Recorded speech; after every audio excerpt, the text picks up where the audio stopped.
Well, we are T-minus 18 days until the presidential election, and critics are already saying that voter intimidation and voter ID laws will affect the outcome.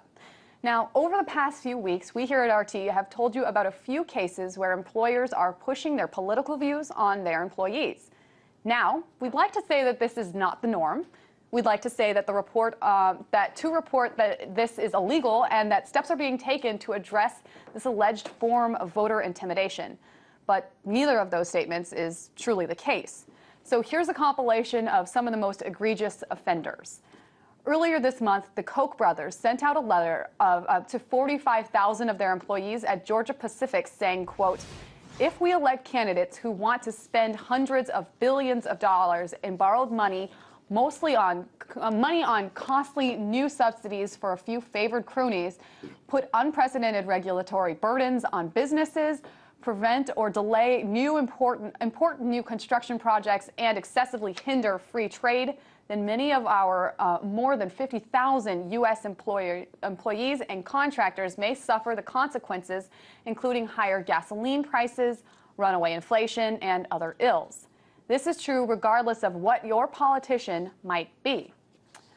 This letter came in a packet filled with other information personalized by the state for which the Koch brothers actually approve of.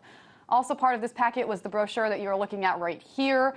This was one of the approved ones for Oregon employees. It provides information about voting deadlines as well as a list of candidates that the Koch brothers have stamped their approval on. Also in that packet was an anti-Obama editorial written by Charles Koch and a pro-Romney op-ed written by David. And then there's the case of CEO of Westgate Resorts, David Siegel. Westgate Resorts is the national timeshare company of one of the largest resorts and one of the largest resort developers in the world. In a letter to his employees, he wrote, quote, "It's quite simple. If any new taxes are levied on me or on my company, as our current president plans, I will have no choice but to reduce the size of this company. Rather than grow this company, I will be forced to cut back. This means fewer jobs, less benefits, and certainly less opportunity for everyone." He went on to say that if this does happen and he has to close shop, that he won't be worried. Instead, he'll be on the Caribbean, sitting on a beach under a palm tree, and retired with no employees to worry about. And let's not forget about Bob Murray, the CEO of Murray Energy. If you recall, he's the one that forced employees from West Virginia Coal to take an unpaid day off of work and attend a Mitt Romney speech in the front of the mine. He's also routinely asked his employees to donate their time and money to political causes that he supports. In one letter, he wrote, quote, "What is so difficult about asking a well-paid, salaried employee to give us 3 hours of his or her time every 2 months? We have been insulted by every salaried employee who does not support our efforts. More importantly, we are going to lose what friends we have in Washington, D.C., as well as at this very critical time while mines are closing all around us and Obama has eliminated 45 30-unit coal-fired power plants." Now, I know what you're thinking. Wait a minute. I thought there were federal laws prohibiting employers from pushing political views. Not true.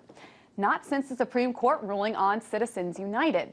Turns out it wasn't just about money or super PACs.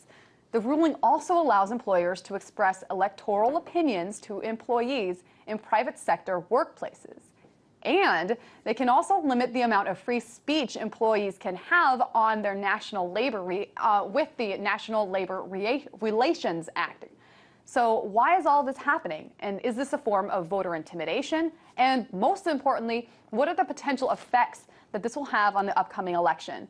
Well, labor journalist Mike Elk has brought us many of these stories, and he joins me now to answer a few of those questions. Hi there, Mike. That was a lot of examples that I gave there. It does seem to me like a lot of those examples happen to be Republican. Is there any evidence of Democrats in this case? Well, certainly last year there was an instance where the union that represented a bunch of casino workers in Las Vegas got together with the company, and they had a joint effort where the company allowed the union to push Harry Reid's election. So yeah, that happened. But this was the union doing it. And, you know, a union is a body elected by workers, and there's protections in contracts. And, you know, a union doesn't have the power to fire somebody for attending these kind of events. So that's a big difference. You know, there's no real legal protections if you're a non-union worker that could prevent a boss from firing you for your political views. There simply are none. You know, and what happens in this kind of situation is that it has a real chilling effect in the workplace when a boss says, hey, I'm voting for so-and-so, and you're not voting for that guy. You know, what if you put up a yard sign for that guy, or what if you go down and volunteer and your boss finds out about it? You could put your job at risk. And in this kind of economy, I don't think a lot of people are willing to do that. And I know that also Mitt Romney came out, and this is your latest report, is that Mitt Romney came out in a conference, a news conference, and said that, hey, employers should be encouraging their employees to vote. I think we have a clip of it. Let's play that really quick, and then I'll get your opinions on that. I hope you make it very clear to your employees what you believe is in the best interest of your enterprise and therefore their job and their future in the upcoming elections. And whether you agree with me or you agree with President Obama or whatever your political view, I hope you pass those along to your employees. Nothing illegal about you talking to your employees about what you believe is best for the business. So there he is saying that this is what's best for the business. You have no legal obligations other than to just, you know, say your personal opinions. Tell me about this report that you wrote and what the implications are of it. Yeah, so there have been a bunch of companies, like you said, that all of a sudden in the wake of Citizens United are pushing politics in the workplace and telling workers that if they don't vote for President Obama, they could get fired. And it's starting to look like this might be a coordinated Republican strategy. Here you have Mitt Romney encouraging a group of businessmen, the National Federation of Independent Business, right-leaning group, to get their employees to vote for Romney. And then you had another story that was just broken about an hour ago by George Zornick about Herman Cain.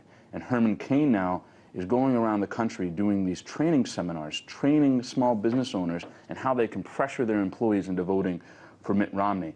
And what you're seeing is what happens in anti-union campaigns, which is that you have a lot of workers that want to join the union. I've seen so many cases like this. You'll have 70% of the workers initially say they want to join the union. Then you get a couple weeks of your boss saying, hey, we may close the plant, we may close down, and then folks change their opinion. Not everybody does. But if you get 10% of workers in one factory to change their vote because they think they might lose their job because the boss tells them something untrue, that's a pretty unfair way and dirty way to campaign, in my opinion. And not only that, but they're also suppressing these employees from expressing their own political views. So talk about this a little bit, and more specifically, what exactly they're suppressing. Yeah. So I did a story on Georgia Pacific where they now have a social media policy that's very restrictive. They say that you can't post anything, even if it's non-work related, that reflects poorly on Georgia Pacific, which is owned by the Koch brothers, brand or reputation. And this includes talking about the owners of Georgia Pacific, the Koch brothers.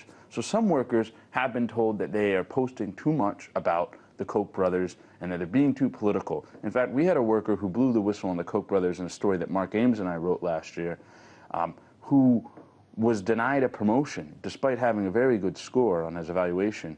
And it was written in his evaluation that he talked about politics too much in the workplace. So this is a real scary trend, that employers are increasing their free speech rights to pressure their employees on the election while limiting the free speech rights of their employees to talk about their political views. It really does seem like they're trying to control a message. And I know that all of this is possible as far as limiting the speech goes. But like, as I mentioned earlier, the National Labor Relations Act. And it's also extending, as I understand, into the social media realm, where you're not allowed to say anything on Twitter against your employee or your employer, and that you can also be hurting yourself by expressing your political views. If you have a Facebook page and you like Mitt Romney or you like Barack Obama, that could potentially be damaging. Am I right? Yeah, it could potentially be damaging. Although the National Labor Relations Board has ruled that some of this activity is protected by the National Labor Relations Act. But it's unclear. I talked to a labor lawyer this week. If you worked at Georgia Pacific and you posted something about the Koch's anti-union activities, that would be protected as part of union activity. But if you worked at Georgia Pacific and you posted something about the Koch's environmental record, that's not protected. You could be fired for that. So it's a real gray area. And I also want to talk about the fact that it's not only these organizations, it's also bigger organizations that we've seen. I know one of them is Delta. Delta, the airplanes that we ride pretty frequently, they actually gave incentives to employees to go to Washington, D.C. and lobby. One of the things that they offered was cheaper flights, upgrades to first class. They said if you want to go to Washington, D.C., Free flights, there you go. If you want to go to Washington, D.C., you want to lobby for us against an anti-union bill against the Federal Air Administration, then you feel free to do that, and we will get you there. So it's not only against or for presidential candidates, it's also against unions that these companies are offering incentives. Yeah, Delta was certainly a company that has done some of this in lobbying for an anti-union bill. And last year, Delta pushed a referendum in Georgia where they were trying to get workers to vote for it. Delta was really defensive today in the Atlanta Journal-Constitution, saying that they haven't quite been engaged in this direct electioneering. So companies are wary of this, and I think there is a big backlash. You know, not at a non-union company like Delta, but in terms of brand, I think it really hurts. But if you look at all the small business owners who are non-union, I think you're going to see a lot of intimidation there. And is there any way to solve this very quickly? You know, if folks are members of a union, they can protect themselves. Everybody else, you're going to have to listen to the speeches. All right, Mike Elk, labor journalist, thank you so much for joining us. We appreciate your opinions.